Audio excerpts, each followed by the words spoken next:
Good morning friends, welcome back to my YouTube channel Bong official. বন্ধুরা, আমরা এখন সারাঘাট এক্সপ্রেসে গুয়াহাটির থেকে কলকাতায় যাব। তো এখন আমরা ট্রেনে বসে আছি। আসাম আমাদের সফর হয়ে গেল। আসাম খুব ভালো লাগছে। আসামকে বিদায় দিয়ে এখন বাড়িতে চলে যাচ্ছি। মনটাও খারাপ লাগছে একদিকে, আর একদিকে খুশি লাগছে। অনেক দিন পর, প্রায় 14-15 দিন পর বাড়ি যাচ্ছি।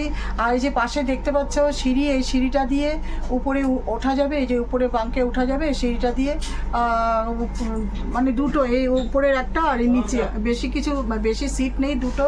আর সম্পূর্ণ কূপ। এই কূপটা আমি আর আমার হাজব্যান্ড থাকবো, অন্য কোনো প্যাসেঞ্জার এখানে অ্যালাউ না। আর সম্পূর্ণ এসি। আর দেখো পর্দা আছে, খুব কমফোর্টেবল, একদম কমফোর্টেবল, খুব আরামে যাব। একদম নিজস্ব কূপ। পুরো দরজা বন্ধ করে দেবো, যখনই গাড়ি চলবে দরজা বন্ধ করে দেবো, কেউ অ্যালাউ হবে না এখানে। তাহলে চলো, এইটা কিন্তু অনেক দিন পরে আবার ফিল করছি, কারণ আমার বাবা এরকমই কূপ পেতেন, একদম সম্পূর্ণ। প্লাস একজন বয়ের সিস্টেম থাকতো, বয় এসে সমস্ত কিছু জিজ্ঞেস করতো কী খাবেন না খাবেন, লাঞ্চ ডিনার ব্রেকফাস্ট থেকে সমস্ত কিছু বয় আমাদের, মানে যতক্ষণ ট্রাভেল করবো ততক্ষণ আমাদের নিজস্ব এরকম ছিল।